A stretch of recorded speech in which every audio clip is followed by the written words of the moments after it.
శంకర కైలాసం ఉంది, వెండికొండ ఉంది, ఇంత గొప్ప అంతఃపురం ఉంది, శ్మశానంలో ఎందుకుంటారు మీరు అని అడిగింది. అడిగితే ఆయన చెప్పాడు, పార్వతి చేతకాక నేను శ్మశానంలో లేను. బ్రహ్మదేవుడు అడిగాడు, శంకర చీకటి పడిన తరువాత ఉగ్రభూతాలన్నీ కూడా ఇళ్లల్లోకి బయలుదేరుతాయి, వాళ్ళని అనుష్ఠానం చేయనివ్వవు, సూర్యోదయాత్ పూర్వం నిర్మాల్యం అవి తీసేస్తాయి, తీసి పూజ చేసేస్తాయి, తర్వాత యజమాని చేసినా ఇక ఫలితం ఉండదు. అందుకే ముందు స్నానం ఎవరు అంటే భార్య చేస్తుంది, భర్త చేయడు ముందు స్నానం. భార్య పని ఏమిటంటే ముందు నిర్మాల్యం తీసేస్తుంది, భర్త పూజ చేస్తాడు. ఎందుకంటే ఆయన అనుష్ఠానం చేసుకోవడానికి పూజ చేసి వచ్చే లోపల పూజామందిరం తుడిచి కడిగి ముగ్గు పెట్టి మడినీళ్లు పెట్టి చెయ్యాలి కదా. నిర్మాల్యం తీయడం భార్య పని. అందుకే ఇప్పటికీ శ్రీకాళహస్తిలో శివలింగానికి ముందు అభిషేకం చేయరు, జ్ఞానప్రసూనాంబకి ముందు అభిషేకం, ఇల్లాలు ముందు స్నానం అనడానికి గుర్తు అక్కడ. కాబట్టి శంకర ఈ ఉగ్రమైనటువంటి భూత ప్రేత పిశాచములన్నీ ఇళ్లల్లోకి వచ్చేస్తాయి. అవి రాకుండా ఉండాలంటే వాటిని కాసేపు తమాషా చేసి అట్టే పెట్టాలి. అందుకని శ్మశానంలో ఆయన నర్తన చేస్తుంటాడు. ఆ నర్తన చేస్తూ అవన్నీ అక్కడ కూర్చుంటాయి. రెండో కారణం ఎందుకుంటానో తెలుసా పార్వతి?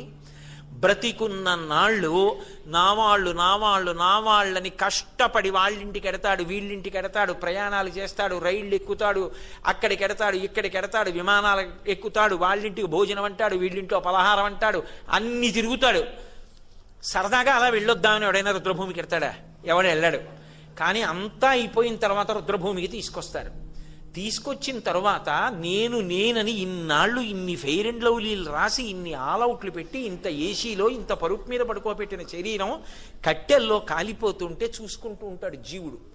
నిత్యమా జీవితము నీటిపై బుగ్గ, కల్లరి బొమ్మయవు కాయమ్మునొల్లా, అద్దె కొంపల బోలు ఆ భోగముల్లా, తను పెంచు దొంగలవు తనయుల నొల్లా, ఎందుకీ భోగమ్ములెందుకీ మురుపు, ముందు చావుండంగమురియంగనగుని అంటారు శివమానస పూజలో.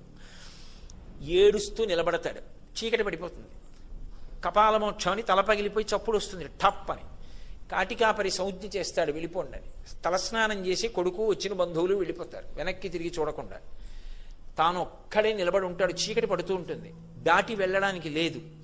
అయ్యయ్యయ్యో వీళ్ళందరినీ నమ్ముకున్నాను, మా ఆవిడని ఇంత పిచ్చి పెట్టుకున్నాను, కాయము వీడి జీవుడితి కంపిత చిత్తత నీకు చుండబో నాయనయంచు ఎచ్చు నిజనందన నందినులైనుగా నికందోయిని భస్మములు తొలుత దుఃఖమహంబుని చొచ్చు పత్నియన్, కాయము వీడి రారు కథ చేసిన కర్మము పుణ్యము తప్ప శంకర అని ఏడుస్తుంటే ఓదార్చడానికి ఒక్కడుండడు పార్వతి.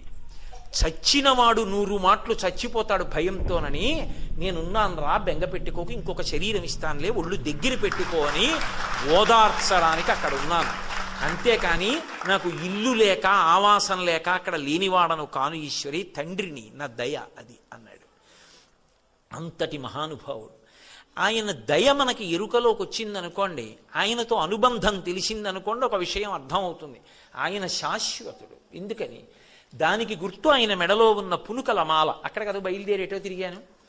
ఆయన మెడలో పుర్రెల మాల ఎందుకు వేసుకుంటాడంటే, ఎవరూ ఏదో బంగారం గొలుసు చేసి ఇచ్చేవాళ్ళు లేక కాదు, అసలు బంగారం అయిన వీర్యం. మీరు రామాయణం జరిగితే బాలకాండలో షణ్ముఖోత్పత్తిలో అర్థమవుతుంది.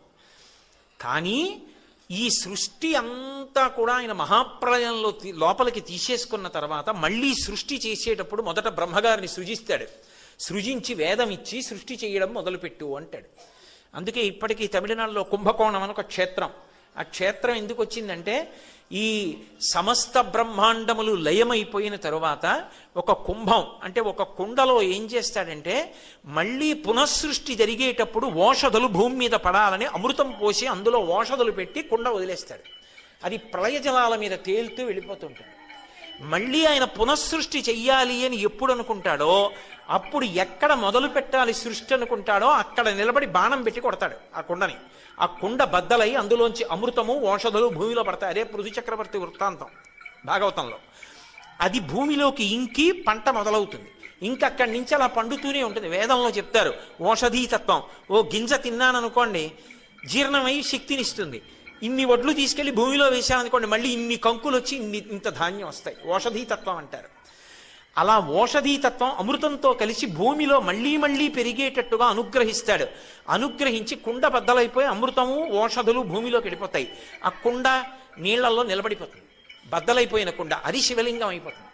సృష్టి అక్కడ ప్రారంభమైందని గుర్తు, కుంభకోణం. అందుకే కుంభము బద్దలైనటువంటి ప్రాంతం, అక్కడ సృష్టి మొదలైంది అని.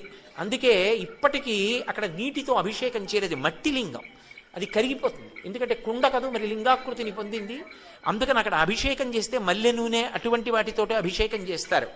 కాబట్టి మళ్ళీ పునః సృష్టి చేసినప్పుడు ముందు బ్రహ్మగారిని సృజించి ఆయనకి వేదం ఇచ్చి సృష్టి చేయమని చెప్తాడు. ఆయనకి వేదం ఇచ్చి సృష్టి చెయ్యమని చెప్పిన తరువాత బ్రహ్మగారు ఈ లోకములను సృజిస్తాడు, ఇంతమంది ప్రాణుల్ని. కొంతకాలం అయిపోయిన తర్వాత బ్రహ్మగారు కూడా పడిపోతాడు. పడిపోతే ఆయన 4 తలకాయలు కూడా రుద్రభూమిలో పడిపోతే ఏం మర్యాద? అందరికన్నా పెద్దవాడు, ముందొచ్చినవాడు, ఈ సృష్టి చేసినవాడు, ఆయన పుర్రె కూడా పడిపోతే ఏం బాగుంటుంది అని ఆ పుర్రె తీసి ఓ తడపకి చుట్టుకుని మెళ్ళో వేసుకుంటాడు. ఇప్పుడు అలా ఎన్ని పుర్రెలు ఆయన మెళ్ళో అయ్యాయంటే అదో పెద్ద మాలైంది. అంటే ఎంతమంది బ్రహ్మలు వచ్చి వెళ్ళిపోయారు, ఎన్ని మాటలు సృష్టి వచ్చి వెళ్ళిపోయింది, ఆయన మాత్రం అలాగే ఉన్నాడు. కాలాతీతుడై ఆయన ఉన్నాడు అని చెప్పడానికి గుర్తు ఆయన మెడలో ఉన్న పునుకల మాల, అంతేకాని ఏదో చేతకాక వేసుకున్నటువంటి మాల కాదా మాల. కాబట్టి పునుకల పేరు కంఠమున భూరి భుజంగము భూషణంబుగా అనయము భస్మధారణము యద్రి నివాసము మేరు విల్లుగా అనువుగ దంతి చర్మమును హస్తములందు కపాల శూలముల్ పడివడిదాల్తు శంకరు కృపావరు రూపమును ఆశ్రయించదన్ అంటారు. అటువంటి శంకరుడు ఉన్నాడే, అటువంటి పరమాత్మ ఉన్నాడే, ఆయన శంకరుడు అనండి, విష్ణువు అనండి, నాకేమీ అభ్యంతరం లేదు. ఎందుచేత అంటే ఉన్నది ఒక్కటే పరబ్రహ్మం. ఆ పరబ్రహ్మం అన్ని రూపాలు పొందుతూ ఉంటుంది. ఏకస్త్వమేవ బహుధా భవభాసి లోకే నిశంకధీర్ వృషభకేతన మల్లినాథ శ్రీభ్రామరి ప్రియ సుఖాశ్రయ లోకనాథ శ్రీమల్లికార్జున విభో తవ సుప్రభాతం అంటారు ఇప్పటికీ శ్రీశైల మల్లికార్జున సుప్రభాతం చేస్తూ. ఆ ఉన్న ఒక్కడే 3 కాలములకు 3 లోకములకు 3 రూపములకు మూలమగుచు భేదమగుచు తుదిక భేదమయ్యొప్పారు బ్రహ్మమనగ నీవే పాలనయన అంటారు. ఆ ఒక్కడే బ్రహ్మ అవుతాడు, విష్ణు అవుతాడు, శివుడు అవుతాడు, 3 లోకములు అవుతాడు, 3 కాలములు అవుతాడు, జ్ఞానము చేత 3 ఒక్కటైపోతాడు. కాబట్టి ఆయన ఒకటి కాదు, ఆయన విరాట్ స్వరూపం, అసలు దాంట్లోనే లోకమంతా ఉంది.